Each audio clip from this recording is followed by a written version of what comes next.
नमस्कार।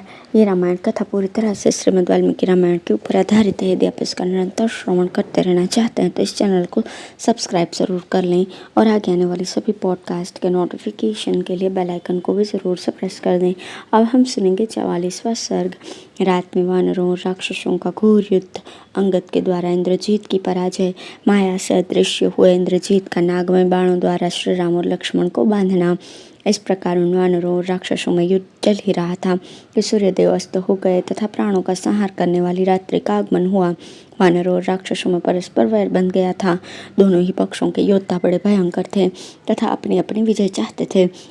अतः उस समय में उनमें रात्रि युद्ध होने लगा।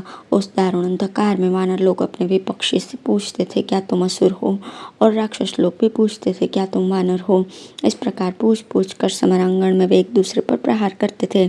सेना में सब और मारो काटो, आओ तो क्यों भागे जाते हो, ये भयंकर शब्द सुनाई दे रहे थे।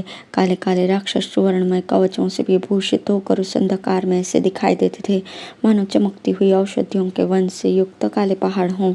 उस अंधकार से पार पाना कठिन हो रहा था।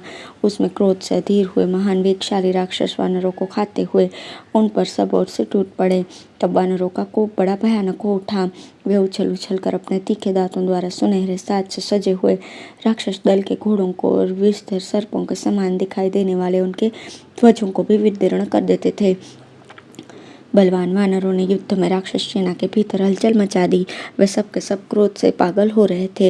अतः हाथियों एवं हाथी सवारों को तथा ध्वजा पताका से सुशोभित रथों को भी खींच लेते तथा दांतों से काट काट कर क्षत विक्षत कर देते थे। बड़े बड़े राक्षस कभी प्रकट होकर युद्ध करते थे और कभी अदृश्य हो जाते थे, परंतु श्री राम और लक्ष्मण विस्तर सर्पों के समान अपने बाणों द्वारा दृश्य और अदृश्य सभी राक्षसों को मार देते थे। घोड़ों की टाप से चूर्ण होकर रथ के पहियों से उड़ाई हुई धरती की धूल योद्धाओं के कान और नेत्र बंद कर देती थी। इस प्रकार रोमांचकारी भयंकर संग्राम के छिड़ जाने पर वहां रक्त के प्रवाह को बहाने वाली खून की बड़ी भयंकर नदियां बहने लगी। तदंतर भेरी मृदंग और पणव आदि बाजों की ध्वनि होने लगी, जो शंखों के शब्द तथा रथ के पहियों की घरघराहट से मिलकर बड़ी अद्भुत जान पड़ती थी। घायल होकर कराहते हुए राक्षसों और शस्त्रों से क्षत विक्षत हुए वानरों का आर्तनाद वहां बड़ा भयंकर प्रतीत होता था। शक्ति शूल और फरसों से मारे गए मुख्य मुख्य वानरों तथा वानरों का काल के गाल में डाले गए इच्छानुसार रूप धारण करने में समर्थ पर्वताकार राक्षसों से उपलक्षित उस युद्ध भूमि में रक्त के प्रवाह से कीच हो गई थी। उसे पहचानना कठिन हो रहा था तथा वहां ठहरना तो मुश्किल हो गया था। ऐसा जान पड़ता था कि उस भूमि को शस्त्र रूपी पुष्पों का उपहार अर्पित किया गया है। वानरों और राक्षसों का संहार करने वाली वो भयंकर रजनी काल रात्रि के समान समस्त प्राणियों के लिए दुर्लंघ्य हो गई थी। तदंतर उस दारुण अंधकार में वो ये सब राक्षस हर्ष और उत्साह से भरकर बाणों की वर्षा करते हुए श्री राम पर ही धावा करने लगे। उस समय कुपित होकर गर्जना करते हुए उन आक्रमणकारी राक्षसों का शब्द प्रलय के समान सातों समुद्रों के महान कोलाहल सा जान पड़ता था। तब श्री रामचंद्र जी ने पलक मारते मारते अग्नि ज्वाला के समान 6 भयानक बाणों से निम्नांकित 6 निशाचरों को घायल कर दिया।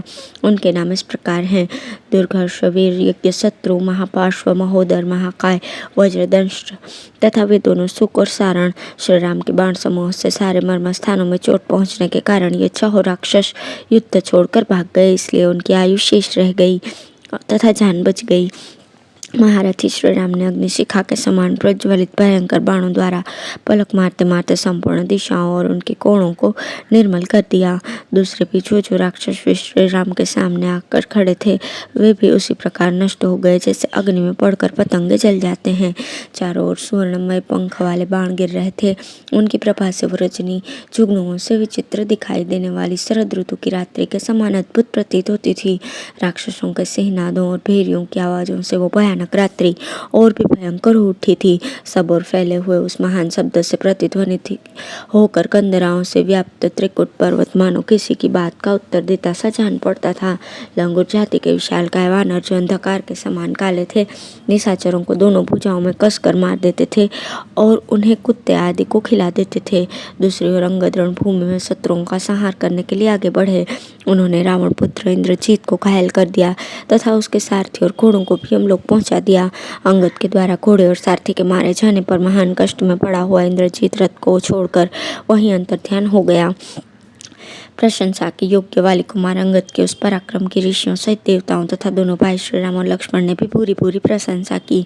संपूर्ण प्राणी युद्ध में इंद्रजीत के प्रभाव को जानते थे, अतः अंगद के द्वारा उसके पराजित हुआ देख उन महात्मा अंगद पर दृष्टिपात करके उन सबको बड़ी प्रसन्नता हुई।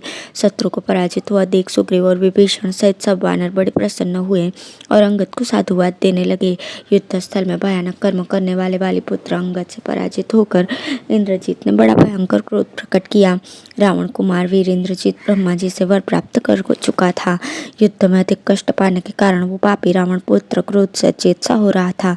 अतः अंतर्धान विद्या का आश्रय लेकर दृश्य होकर उसने वज्र के समान तेजस्वी और तीखे बाण बरसाने आरंभ किए। समरांगण में कुपित हुए इंद्रजीत ने घोर सर्पमय बाणों द्वारा श्री राम और लक्ष्मण को घायल कर दिया। वे दोनों रघुवंशी बंधु अपने सभी अंगों में चोट खाकर क्षत विक्षत हो रहे थे।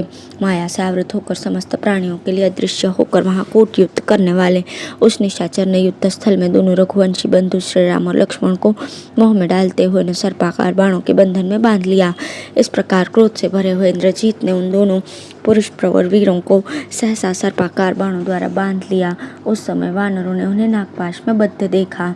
प्रकट रूप से युद्ध करते समय जब राक्षस राजकुमार इंद्रजीत उन दोनों राजकुमारों को बाधा देने में समर्थ न हो सका, तब उन पर माया का प्रयोग करने को उतारू हो गया और उन दोनों भाइयों को उस दुरात्मा ने बांध लिया। अब है इंद्रजीत के बाणों से श्री राम और लक्ष्मण का चेत होना और वानरों का शोक करना। तदंतर अत्यंत बलशाली प्रतापी राजकुमार श्री राम ने इंद्रजीत का पता लगाने के लिए 10 वानर युद्धपतियों को आज्ञा दी। उनमें 2 तो सुषेण के पुत्र थे और शेष 8 वानर राजनील वाली पुत्र अंगद, वेगशाली वानर सरभ, द्विविध हनुमान, महाबली शानुप्रस्थ ऋषभ तथा ऋषभ स्कंद थे। शत्रुओं को संताप देने वाले इन 10 को उनका अनुसंधान करने के लिए आज्ञा दी। तब वे सभी वानर भयंकर वृक्ष उठाकर 10 दिशाओं में खोजते हुए बड़े हर्ष के साथ आकाश मार्ग से चले, किंतु अस्त्रों के ज्ञाता रावण कुमार इंद्रजीत ने अत्यंत वेगशाली बाणों की वर्षा करके अपने उत्तम अस्त्रों द्वारा उन वेगवान वानरों को वेग को रोक दिया। बाणों से क्षत विक्षत हो जाने पर भी वे भयानक वेगशाली वानर अंधकार में मेघों से ढके हुए सूर्य की भांति इंद्रजीत को न देख सके। तत्पश्चात युद्ध विजयी रावण पुत्र इंद्रजीत फिर श्री राम और लक्ष्मण पर ही उनके संपूर्ण अंगों को विदीर्ण करने वाले बाणों की बारंबार वर्षा करने लगा। कुपित हुए इंद्रजीत ने उन दोनों वीर श्री राम और लक्ष्मण को बाण रूपधारी सर्पों द्वारा इस प्रकार बांध दिया कि उनके शरीर में थोड़ा सा भी ऐसा स्थान नहीं रह गया था जहाँ बाण न लगे। उन दोनों के अंगों में जो घाव हो गए थे उनके मार्ग से बहुत रक्त बहने लगा। उस समय वे दोनों भाई खिले हुए 2 पलाश वृक्षों के समान प्रकाशित हो रहे थे। इसी समय जिसके नेत्र प्रांत कुछ लाल थे और शरीर खान से काट कर निकाल गए कोयलों के ढेर की भांति काला था, वो रावण कुमार इंद्रजीत अंतर ध्यान अवस्था में ही उन दोनों भाइयों से इस प्रकार बोला, युद्ध के समय अलक्ष्य हो जाने पर तो मुझे देवराज इंद्र भी नहीं देख क्या पा सकता, फिर तुम दोनों की क्या बिसात है। मैंने तुम दोनों रघुवंशियों को कंकपत्र युक्त बाण के जाल में फंसा लिया है। अब रोष से भरकर मैं अभी तुम दोनों को यमलोक भेज देता हूँ। ऐसा कहकर वो धर्म के ज्ञाता दोनों भाई श्री राम और लक्ष्मण को पहने बाणों से बींधने लगा और हर्ष का अनुभव करते हुए जोर जोर से गर्जना करने लगा। कटे छटे कोयले की राशि के समान काला इंद्रजीत फिर अपने विशाल धनुष को फैलाकर उस महासमर में घोर बाणों की वर्षा करने लगा। मर्मस्थल को जानने वाला वो वीर श्री राम और लक्ष्मण के मर्म स्थानों में अपने पहने बाणों को डुबोता हुआ बारंबार गर्जना करने लगा। युद्ध के मुहाने पर बाण के बंधन से बंधे हुए वे दोनों बंधु पलक मारते मारते ऐसी दशा को पहुंच गए कि उनमें आंख उठाकर देखने की भी शक्ति नहीं रह गई।